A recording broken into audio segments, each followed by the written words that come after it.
पता होने के बावजूद भी कि मन की शांति एक ही विकल्प से दूर हो सकती है, भगवान का ध्यान लगाए, जाप करें, परंतु उसी क्षण दिमाग ईश्वर की उपस्थिति का प्रमाण मांगता है। महाराज जी, भगवान का अस्तित्व हमारे हृदय में प्रकट हो ऐसे। किसका प्रश्न है? आप हैं ऐसा आपको प्रमाण मिलता है? देख सकते हैं खुद को। आप केवल दर्पण में देखकर आप अपने को स्त्री मानते हैं, सो है नहीं, सो है नहीं आप। ये आपका ढांचा है, शरीर एक ढांचा है, न कि आप है। अंदर घुसो तो अलग अलग डिपार्टमेंट है, मन है, बुद्धि है, चित्त है, अहंकार, इंद्रियां है। आप कहाँ हैं? आप अपने को देखा है? ईमानदारी से बताओ, कभी अपने को देखा है?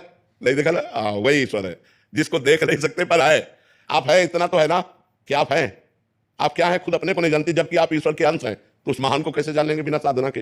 जब साधना की जाती है तो अपने आप का साक्षात्कार होता है, उसे कहते हैं आत्मबोध। आत्मज्ञानी वो मोक्ष को प्राप्त हो जाता है, जो अपने को जान जाता है। और जो परमात्मा को जान गया वो प्रेम को प्राप्त हो जाता है। महाराज जी, आप तो संत हैं, आपको तो प्रमाण है प्रभु का भी।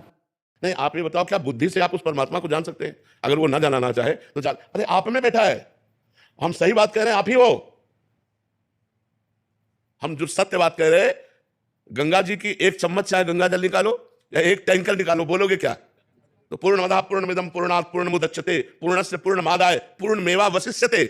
उस पूर्ण का जो अवशिष्य होता है, अवशिष्ट शेष भाग, वो भी पूर्ण होता है। तुम परमात्मा स्वरूप, ईश्वर अंश, जीव अविनाशी, चेतन अमल, सहज सुख राशि। हम लोग शरीरों में पड़ गए, इसलिए हम समझ नहीं पाते कि ईश्वर क्या है। ये अनंत ब्रह्मांड, कृत माने होता है रचना, कृत माने रचना होता है ना। ये प्रकृति है नहीं, प्रकृति है, कृति, ये प्रकृति किसी की रचना है कि नहीं? अपने आप तो नहीं बन गई। जिसकी रचना उसे ईश्वर कहते हैं, परमात्मा कहते हैं।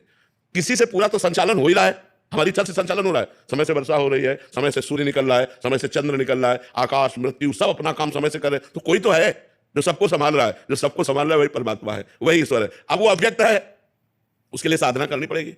जब तक साधना नहीं है, भजन नहीं है, तब तक उसका परिचय नहीं जान सकते। ब्रह्मविद ब्रह्म ही भवति, और जो ब्रह्म को जान गया वो ब्रह्म स्वरूप हो गया, वो परमात्मा स्वरूप हो गया। कहीं ना कहीं विश्वास करना पड़ता है। जैसे माँ अपने बेटे से कहती तुम्हारे पिता है, तो विश्वास कर लेता है ना। अपने पिता का परिचय सिर्फ माँ से जानता है,